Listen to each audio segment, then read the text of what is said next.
Minasyaitonirrajim. Bismillahirrahmanirrahim. Assalamualaikum warahmatullahi wabarakatuh. Bismillah walhamdulillah wassalatu wassalamu ala khairi khalqillah nabiyina Muhammadin ibni Abdillah wa ala alihi wa sahbihi wa man tabi'a huda ila yaumil qiyamah. Nawina ta'aluma wa ta'alima wa tadhakkura wa tadhkira wa nafa' wal intifa' wal ifadata wal istifadata wal hasalata masuki bi kitabillahi wa sunnati rasulih wa du'a ilal huda wa dalalata al khairi bi tidha'a wajhillahi wa mardatihi wa qurbihi wa thawabihi subhanahu wa ta'ala. Amma ba'du, insyaallah pada pertemuan kali ini kita akan melanjutkan pembacaan kitab kita terhadap kitab Safinatun Najah karya Syekh Ibnu Sumair Al-Hadrami, yang mana insyaallah pada pertemuan kali ini kita akan membahas beberapa hal yang berkaitan dengan sholat jamaah. Kita langsung masuk dengan apa yang disampaikan oleh Syekh Ibnu Sumair Al-Hadrami. Qala al-musannif rahimahullahu taala, nafa'anallahu bi'ulumihi wa bi'ulumi masyayikhina fid dharain amin. Faslun fi ma talzamu fihi niyatul imamah. Ini adalah sebuah fasal yang membahas mengenai salat yang diwajibkan bagi seorang imam untuk ada niat menjadi imam.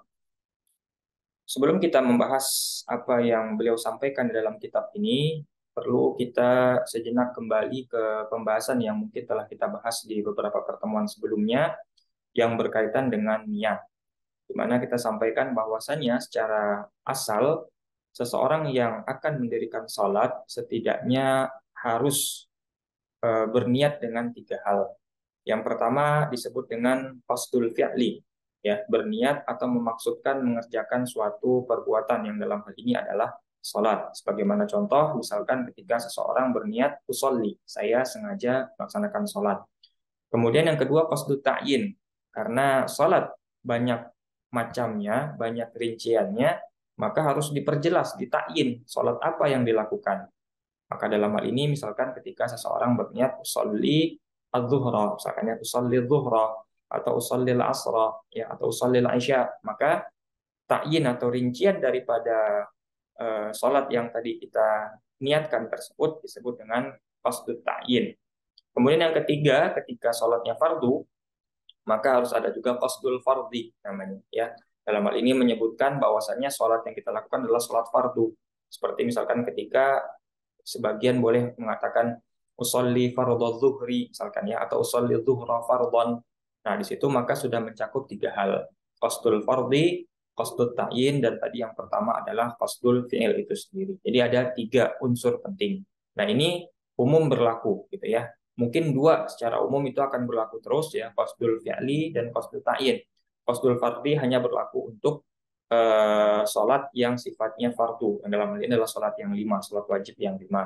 Nah, kemudian sempat kita singgung juga ada kaidah bahwasanya ada unsur keempat dalam niat yang harus, ya. Kapan itu? Ketika sholat jamaah dan itu bagi makmum.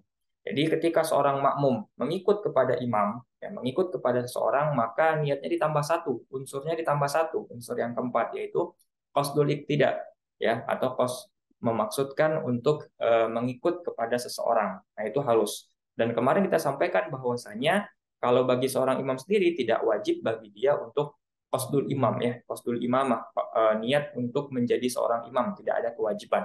Gitu ya, hanya sebatas sunnah saja. Nah, itu pembahasan kita sebelum ini. Jadi kaidah yang kita bahas sebelum ini akan disempurnakan dalam pembahasan niat imamah di sini. Nah, di sini beliau sampaikan, ya, Syekh Sumair Al-Hadrami sampaikan bahwasanya ada juga kondisi di mana seorang imam itu harus ada qasdul imamah atau niatul imamah, niat menjadi imam, ya, tidak hanya sebatas sunnah sebagaimana penjelasan kita sebelumnya, gitu ya.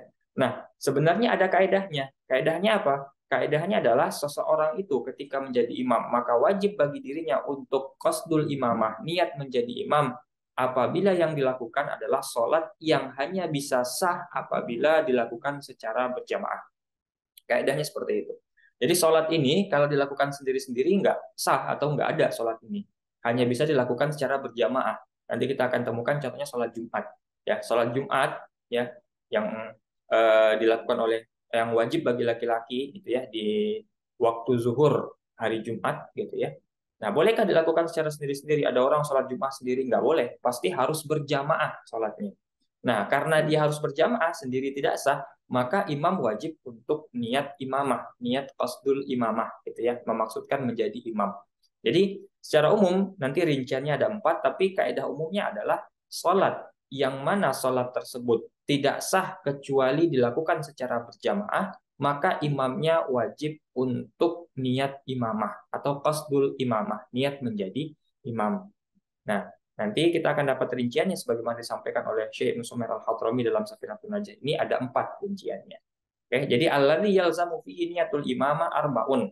Ya, yang wajib untuk ada niat imamah itu bagi seorang imam ada 4. Ya, ada 4 sholat. Yang pertama adalah sholat Jumat. Tadi sempat kita singgung ya, sudah kita bahas. Jadi, sholat Jumat itu wajib berjamaah. Karena dia wajib berjamaah, maka imam itu harus ada niat menjadi imam. Jadi harus ada tambahan imaman, misalkan seperti itu ya. Nah, kita berbicara dalam konteks imam saja dalam pasal ini. Ya, kalau makmum tadi jelas ya, sudah kaedahnya semua sholat apapun, kalau dia menjadi makmum, maka harus ada unsur atau ada niat dia menjadi makmum ya, atau mengikut kepada imam. Seperti itu. Kemudian yang kedua, yang mewajibkan atau yang harus ada niat imamah bagi seorang imam juga adalah al-mu'adah, sholat yang diulang. Nah, untuk memahami konteks ini kita harus pahami dulu ada yang namanya ada, i'adah, dan qadha, gitu ya.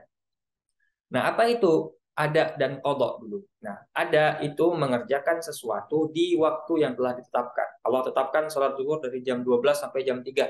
Maka kalau kita sholat zuhur di jam 12 sampai jam 3 itu disebut dengan sholat ada. Nah, kalau qadha melaksanakan suatu ibadah di luar waktu yang telah ditetapkan. Ya, setelah habisnya waktu yang telah ditetapkan lebih tepatnya. Jadi kalau tadi sholat zuhur ditetapkan jam 12 sampai dengan jam 3, lalu kemudian kita sengaja meninggalkan sholat, misalkan seperti itu, sampai habis jam 3 sudah jam 4, lalu kita taubat, sadar, kita pengen sholat zuhur misalkan. Maka sholatnya di jam 4 itu, ya sholat zuhur di jam 4 itu disebut dengan sholat qadha, karena mengerjakan kewajiban di luar atau setelah habisnya waktu yang telah ditetapkan, seperti itu. Nah, ada juga nanti istilahnya takjil ya. Kalau tadi qadha setelah habis, kalau takjil sebelum masuk waktu. Tapi nanti takjil ini biasanya digunakan atau disebutkan istilahnya ketika dalam hal pembayaran zakat gitu ya, dalam zakat fitrah terutama. Ya, dari zakat fitrah itu kalau secara kaidah itu kan pembayarannya wajib ketika terbenam matahari. Gitu ya, terbenam matahari di hari terakhir Ramadan ketika masuk 1 Syawal. Itu wajibnya di situ. Nah, tapi bolehkah membayar sebelum itu? Jawabannya boleh dan sah dianggap sebagai zakat fitrah. Nah, itu namanya takjil. Belum masuk waktu wajib tapi sudah bayar duluan ya, sudah dikerjakan duluan, itu namanya takjil. Dan tidak semua ibadah bisa takjil. Ya, ada kaidah yang bisa takjil, ada kaidah yang harus ada dan lain sebagainya. Tadi intinya adalah yang ada dan qadha kita. Nah, ada juga kondisi di mana dia sudah melakukan sholat ada, misalkan. Ya, kita konteksnya ke sholat saja, tidak usah ke ibadah yang lain supaya lebih mudah. Jadi dia sudah melakukan sholat yang ada, tapi dia ulang kembali sholat itu, ya dengan catatan sholat yang ada ini sudah sah. Artinya kalau dia tidak ulang, dia sudah dianggap gugur kewajiban sholatnya, sudah nggak perlu diulang. Tapi disunahkan atau dianjurkan untuk diulang karena mungkin mengejar sesuatu yang dalam tanda kutip kehilangan fadilah di tempat yang pertama, seperti itu. Nanti kita akan contohkan. Ya. Nah, maka sholat yang diulang itu disebut dengan sholat i'adah atau sholat mu'adah namanya. Sholat yang diulang. Ini konteksnya saat ini. Contoh kasusnya seperti apa? Ya, tadi kehilangan fadilah itu misalkan ya ada fulan. Fulan ini sholat sendirian zuhur di rumah, gitu ya. Jadi azan zuhur, kemudian dia sholat zuhur di rumah sendirian. Ya, dengan dia menduga atau mungkin bahkan tidak menduga pun juga tidak masalah. Intinya adalah dia sholat zuhur di rumah sendirian. Kemudian dia keluar rumah niat mau ke pasar. Nah, dia melewati masjid. Ternyata ketika dia melewati masjid ataupun musola, dia mendapati orang baru qomat, ya, baru iqomah ini saat ini, gitu. Ya, sehingga kemudian ketika dia datang baru iqomah, nah tadi dia sholat sendiri, ya. Kalau seandainya konteksnya adalah sholat sendiri dan sholat jamaah, tentu lebih besar pahalanya sholat jamaah, ada fadilah keutamaan sholat jamaah. Nah, sehingga kemudian dia disunahkan, dianjurkan untuk mengulang sholat zuhurnya supaya mendapati kesempurnaan atau fadilah sholat jamaah juga gitu. Nah, sholat jamaah yang dilakukannya setelah tadi dia melakukan sholat zuhur tadi di rumah disebut dengan sholat i'adah atau sholat mu'adah. Gitu. Ya, nah sholat mu'adah dikatakan i'adah atau mu'adah tadi kaidahnya apabila sholat yang pertama sudah dianggap sah.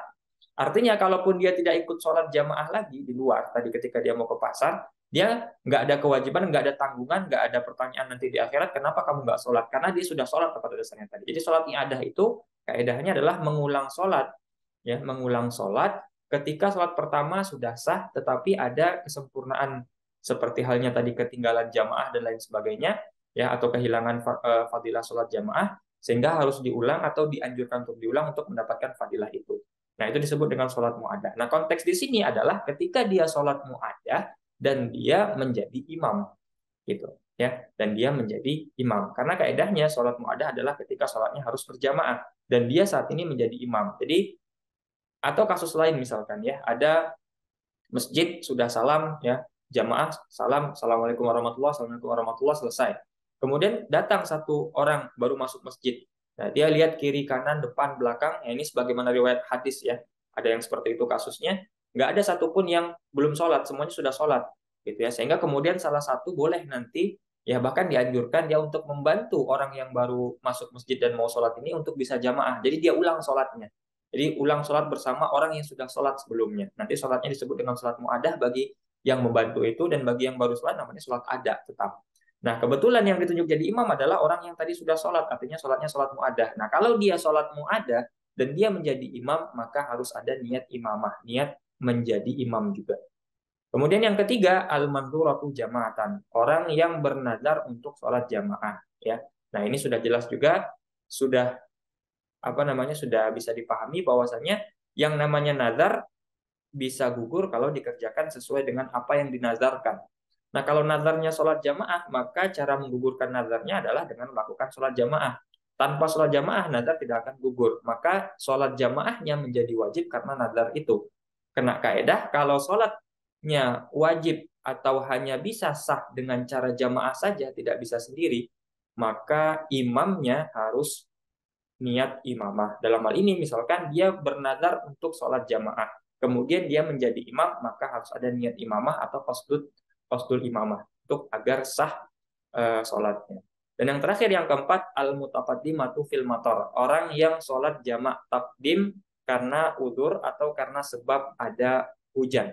Nah, nanti kita akan bahas mengenai permasalahan jamak dan qasar, ya. Dalam hal ini, kalau seandainya orang sholat jamak, terkhusus kita pembahasan jamak, itu biasanya uzurnya dua yang umum berlaku. Satu karena safar, yang kedua adalah karena hujan.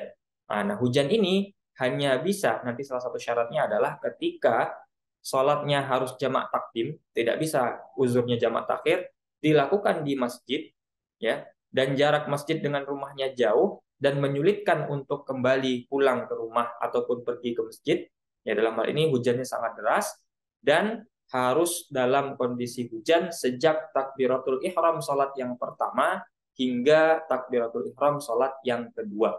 Masih ada uzur hujannya, jadi hujannya sangat lebat. Nah, itu boleh untuk jamak takdim nanti. Kita akan bahas secara rinci dalam permasalahan mengenai jamak dan qasar nanti, terutama permasalahan mengenai jamak.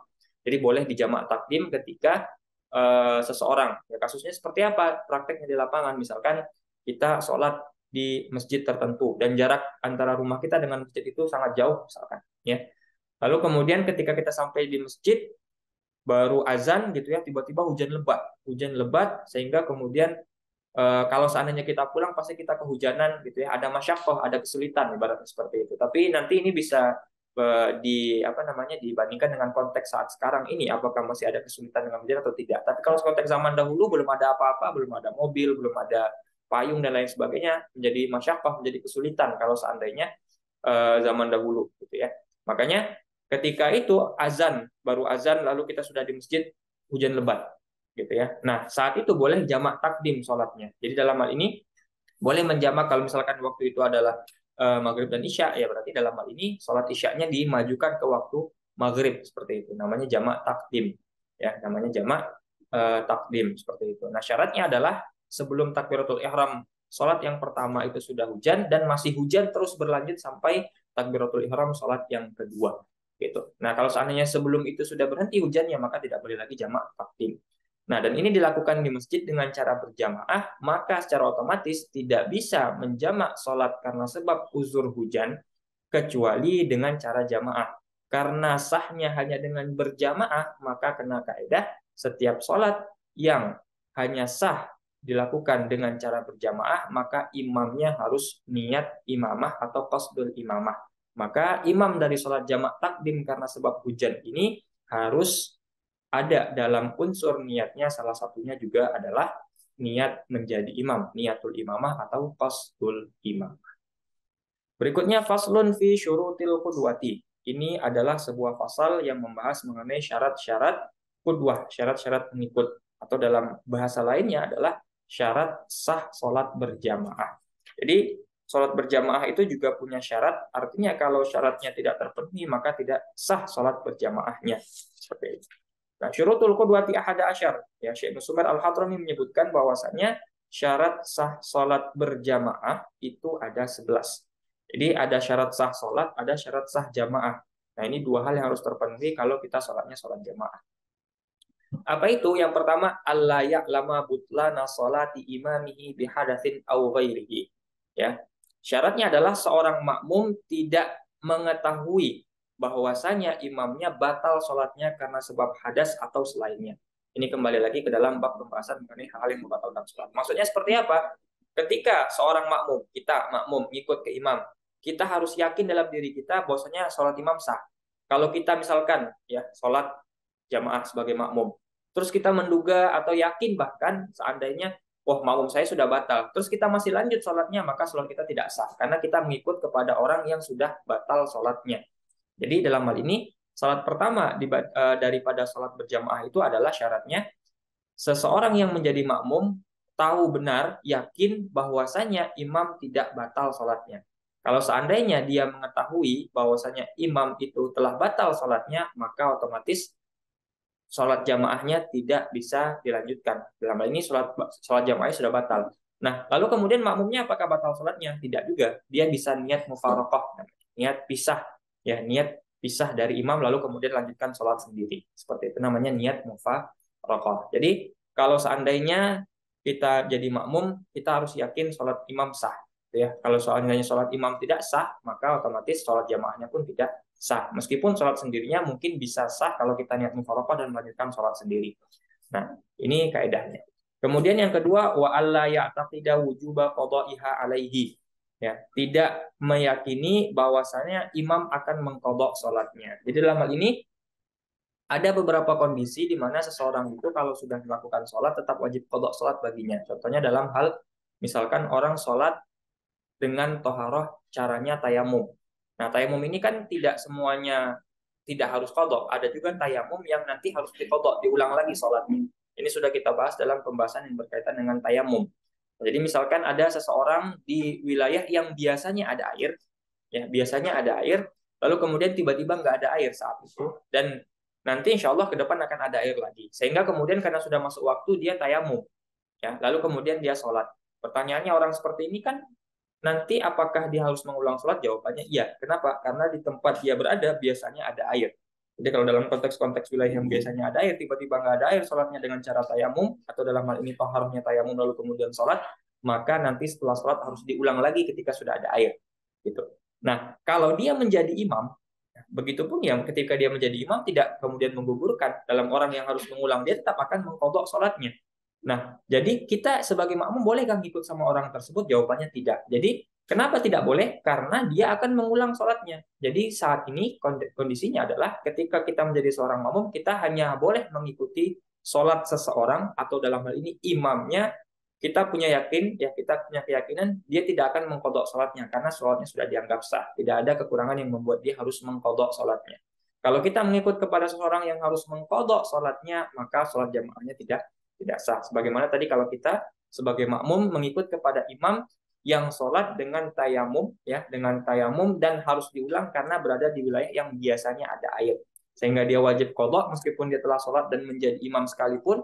Nah, ketika kita mengikut maka secara otomatis tidak sah sholat jamaahnya. Kemudian yang ketiga, wa alla yakuna makmuman, bukan seorang makmum, gitu ya. Dalam hal ini misalkan kalau seandainya sudah ada sholat jamaah, gitu ya, dia ada imamnya, ada makmum. Terus kita mengikut makmum itu nggak boleh, ya, karena yang kita ikuti imam. Jadi kalau sudah ada satu imam, ya sudah ikuti saja satu imam itu, nggak perlu menjadi makmum dari makmum seperti itu, ya. Beda halnya dengan mantan makmum. Apa maksudnya mantan makmum? Kalau mantan makmum berarti sholat jamaah sebelumnya sudah selesai. Ya, jadi misalkan ada orang sholat jamaah, kemudian ada makmum masbuk, ya tertinggal satu rakaat. Nah, ketika imamnya selesai, berarti kan makmum tadi masih sisa 1 rakaat. Kemudian dia melanjutkan sholat 1 rakaat. Nah, dia sudah dalam kondisi sholat sendiri karena imam sudah selesai sholat jamaahnya. Nah, berarti kan dalam hal ini dia mantan makmum, bukan lagi makmum namanya. Nah, mengikut kepada orang itu boleh. Kenapa? Karena dia bukan lagi makmum, tapi sudah mantan makmum statusnya. Yang tidak boleh diikuti adalah makmum. Kalau dia masih berstatus makmum, dia ngikut orang, maka tidak boleh ngikut ke orang yang ngikut orang. Gitu. Ya, pastikan dia telah selesai sholatnya dulu, atau ikut saja ke imamnya selesai. Wala ummiyan, dan tidak juga imam itu adalah seorang yang ummi. Nah, ummi ini kalau dalam hal baca tulis pada umumnya itu diartikan sebagai orang yang buta huruf. Ya, buta huruf, tidak ngerti huruf, ya tidak bisa baca tulis lah seperti itu ya. Maka itu disebut dengan ummi. Tapi dalam konteks sholat, ya, yang disebut dengan ummi adalah orang yang tidak benar bacaan Al-Fatihahnya. Jadi mengubah huruf, ya, lalu kemudian salah-salah dalam membaca Al-Fatihah, nah itu disebut dengan ummi, ya, disebut dengan ummi.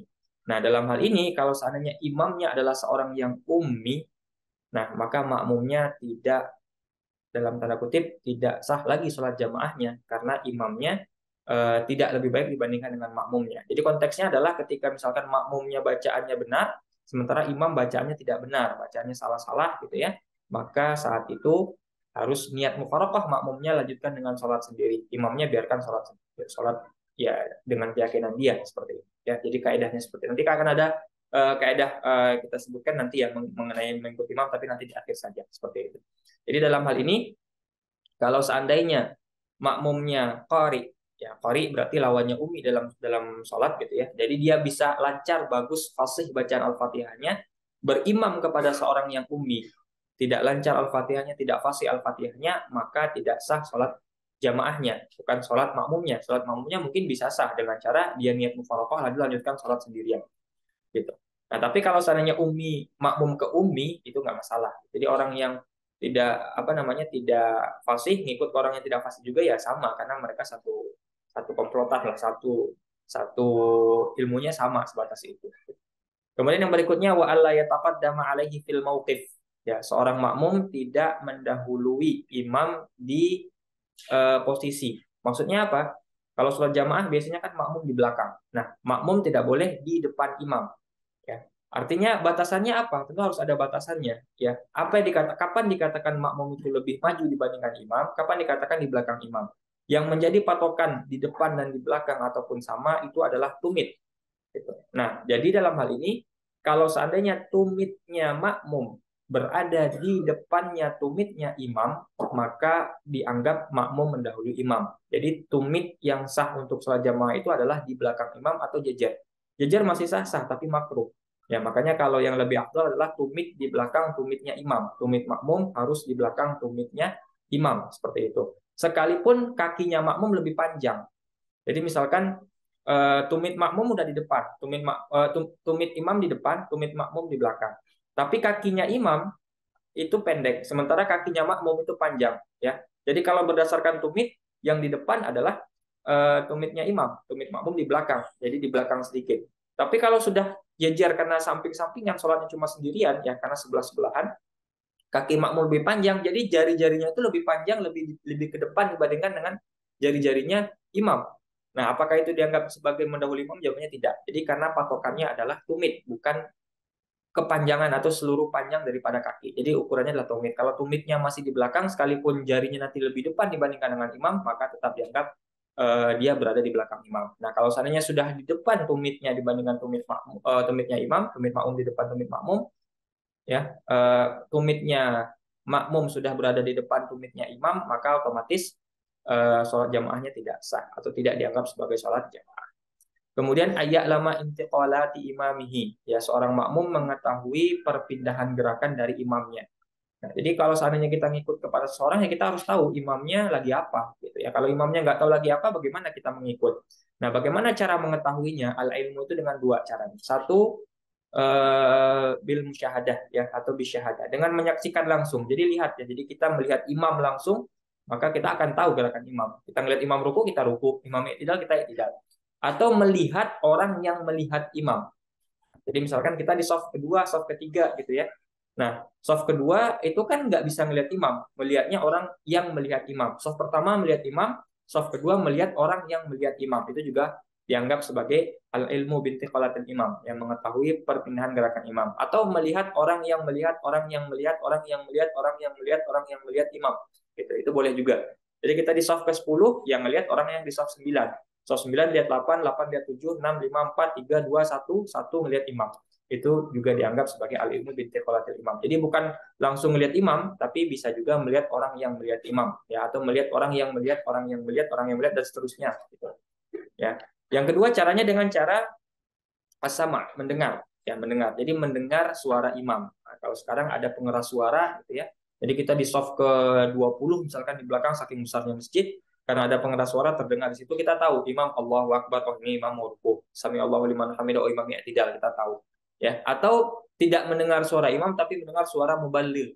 Nah, mubaligh ini biasanya kalau di apa namanya Masjidil Haram gitu ya, atau di masjid-masjid besar yang kita pernah dengar ya, ada orang yang mengikuti takbirnya makmum gitu ya, mengikuti takbirnya imam apa. Jadi imam takbir Allahu Akbar diikuti Allahu Akbar. Ya, jadi dia pengeras suaranya ibaratnya seperti itu dari ada dua seolah-olah ada dua takbir seperti itu. Nah, dalam hal ini itu sudah dianggap cukup untuk mengetahui gerakan imam meskipun itu bukan suaranya imam. Bahkan meskipun mubaliknya nggak sholat. Jadi nggak ada syarat mubalik itu harus sholat. Ya, jadi dalam hal ini misalkan ada imam ya. Jadi namanya imam ada namanya mubaligh. Mubaligh itu tadi orang yang mengeraskan suara setelah takbirnya imam. Nah, mubaligh ini nggak ada syarat dia harus sholat juga. Jadi kalau misalkan dia duduk di samping imam gitu ya, duduk di samping imam, imamnya takbir lalu dia kemudian keraskan Allahu Akbar dan dia nggak sholat, maka tetap sah.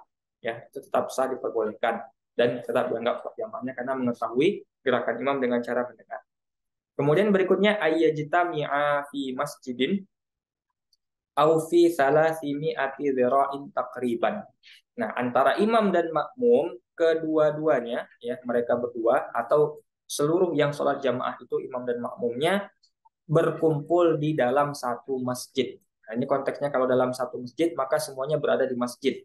Ya, kalau seandainya dalam masjid mau jaraknya dua soft, tiga soft itu masih sah sholatnya karena masih dalam satu masjid yang sama. Hanya nanti kehilangan fadilah terutama sholat jamaah karena jaraknya terlalu jauh. Nanti ada seperti itu kaidahnya.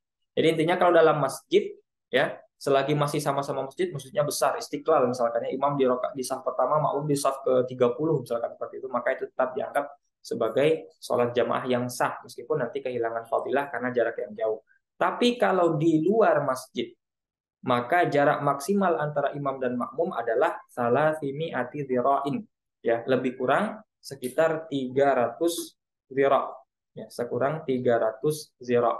Kalau seandainya lebih dari 300 dzira' di luar masjid maka tidak dianggap sebagai sholat jamaah. Ini maksudnya adalah batas antara satu ke yang lain. Jadi tadi kalau kita katakan misalkan imam ya saf pertama makmum saf pertama gitu ya. Nah, kalau saf kedua hitungannya bukan dari imam lagi, tapi saf yang kedua. Gitu. Saf yang pertama. Kalau saf ketiga hitungannya jaraknya, keutamaannya diambil dari saf yang kedua. Perhitungannya seperti itu. Jadi jarak antara satu kelompok dengan kelompok di saf berikutnya, gitu ya, lebih kurang seperti itu pemahaman lebih gampangnya. Kalau di masjid nggak ada batasannya. Jadi boleh jaraknya boleh boleh jauh boleh. Gitu. Hanya saja nanti ada batasan seandainya kalau lebih daripada batas yang wajar maka kehilangan sholat fadilah sholat jamaahnya. Nah, sementara kalau di luar masjid, kalau bukan masjid, gitu ya, jarak maksimal antara imam dan makmum itu adalah 300 zira. Ya, berapa 300 zira? Lebih kurang sekitar 144 meter. Ya, lebih kurang sekitar 144 meter. Karena satu zira itu lebih kurang 48 cm, maka kalau dikali 300 ya berarti ya sekian, kalau kita meterkan berarti menjadi 144 meter ya 144 meter. Jadi jarak antara imam dan makmum itu di luar masjid ya, bukan di masjid itu maksimal hanya 144 meter. Tadi dengan pemahaman yang kita maksudkan ya. Jadi kalau sholatnya banyak, saf pertama hitungannya bukan dari imam lagi, tapi saf kedua hitungannya dari saf pertama ke dirinya. Kalau saf ketiga berarti saf kedua ke dirinya seperti itu. Jaraknya tidak boleh lebih dari 144 meter. Gitu ya. Kalau misalkan orang sholat di lapangan dengan jamaah yang banyak 1 kilo misalkan ya berarti kan jarak imam dengan makmum 1 kilo, apakah tidak sah? Jawabannya sah. Kenapa? Karena hitungannya bukan dari saf terakhir ke saf terdepan, tapi hitungannya adalah saf terakhir ke saf di depannya seperti itu ya. Kalau dia sholatnya cuma satu saf ya berarti itu baru maksudnya antara imam dan makmum jaraknya maksimal 144 meter. Kalau lebih daripada itu maka tidak sah sholat jamaahnya. Kemudian wa ayyan wiyal qudwata awil jama'ata. Ini sempat kita singgung tadi di awal-awal pembahasan bahwasanya seorang makmum harus niat qudwah, niat tidak niat mengikut imam atau niat sholat jamaah. Jadi boleh niat iktidak, boleh niat imam mengikut imam atau niat jamaah, jadi jamaatan. Usolli fardhu dhuhri jamaatan. Usolli fardhu dhuhri makmuman seperti itu bukan diperbolehkan atau berbagai macam bentuk jenisnya diperbolehkan. Intinya kalau makmum tidak ada niat makmuman, tidak ada niat menjadi makmum, maka dia tidak dianggap sebagai sholat jamaah seperti itu. Kalau dia masih ikut jamaah, nanti berarti tidak sah sholat jamaah. Kemudian wa yatawafaqana musolatihima, ya sama antara cara sholatnya imam dengan cara sholatnya makmum. Nah, cara sholat ini bukan mengenai jumlah rakaat. Karena kalau misalkan imamnya sholat zuhur, makmumnya sholat subuh di belakang, boleh-boleh saja. Sah-sah saja. Nah, maksudnya nazmus sholat ini adalah tata cara sholat. Tata cara sholat itu kan sholat normal, kita paham ya. Berdiri, ruku, ya, tidak, sujud, normal. Nah, ada cara sholat yang lain seperti apa? Sholat gerhana. Ya, sholat gerhana. Ya, sholat khusuf atau sholat khusuf. Nah, itu kan cara sholatnya beda. Ya, yang afdolnya. Kenapa? Karena setelah berdiri, ruku, kemudian berdiri lagi, kemudian ruku lagi, baru ya tidak. Nah, itu kan beda caranya. Nah, itu sudah satu contoh beda cara. Kemudian sholat yang beda cara itu seperti sholat jenazah. Sholat jenazah kan tidak ada ruku, tidak ada sujud, ya, cuma 4 kali takbir berdiri semua. Nah, itu beda. Nah, kalau sudah beda-beda seperti ini, maka tidak boleh ya sholat jamaahnya. Jadi misalkan imam sholat jamaah, belakang makmum sholat zuhur, nggak boleh. Ya. Atau misalkan di depan sholat gerhana dengan cara tadi, kecuali kalau sholat gerhana boleh, sholat gerhana dengan cara normal boleh sah. Tapi yang paling afdal dengan cara tadi kita sebutkan. Nah, kalau dia sholat gerhana dengan cara yang paling afdal tadi, di belakang makmumnya sholat subuh misalkan, maka itu tidak sah. Begitupun sebaliknya. Ya, tapi kalau seandainya beda rakaat itu boleh. Jadi misalkan imamnya sholat maghrib, ya makmumnya sholat zuhur itu boleh-boleh saja. Atau misalkan imamnya depan sholat wajib, belakangnya sholat sunnah, boleh-boleh saja. Yang penting cara sholatnya sama. Ya tadi bedanya dia seperti sholat normal, sholat gerhana yang paling afdol sama yang terakhir sholat jenazah, itu salah satu bentuk yang beda-beda. Jadi kalau yang tiga ini saling mengikut atau saling diikuti, maka tidak sah sholatnya karena berbeda nazmus sholahnya, cara sholat.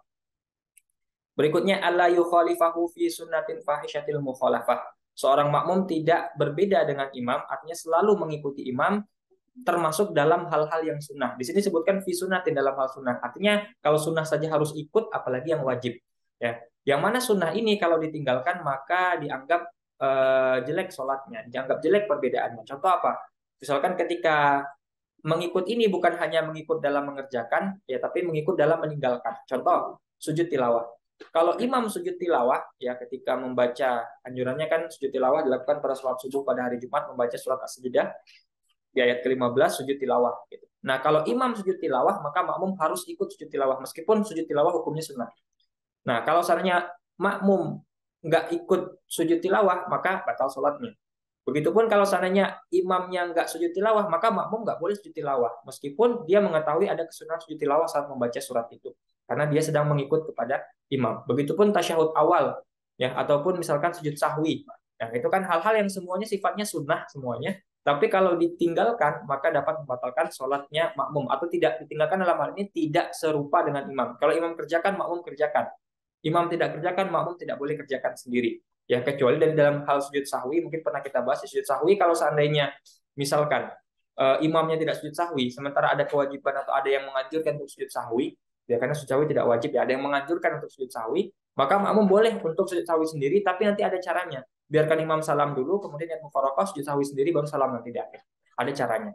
Intinya adalah kalau pada sunnah-sunnah saja sudah diharuskan untuk ngikut sebagaimana kondisi imam, apalagi yang wajib.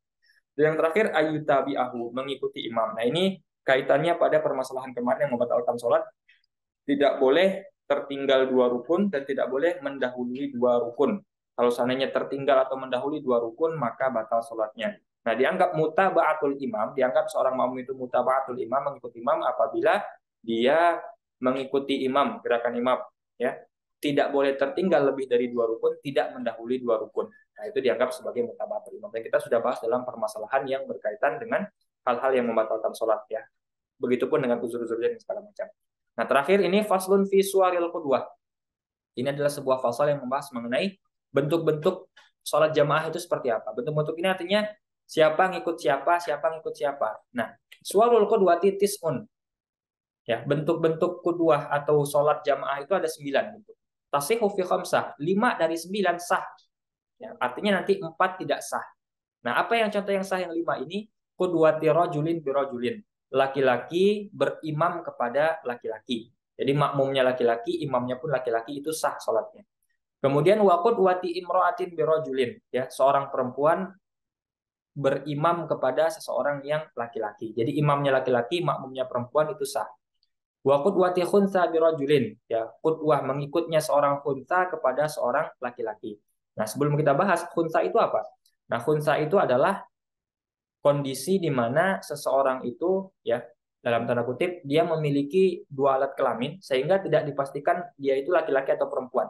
Jadi khunsa itu bukan laki-laki kemudian dia bergaya seperti perempuan atau perempuan seperti laki-laki. Itu dalam bahasa Arab namanya mufannas, bukan khunsa.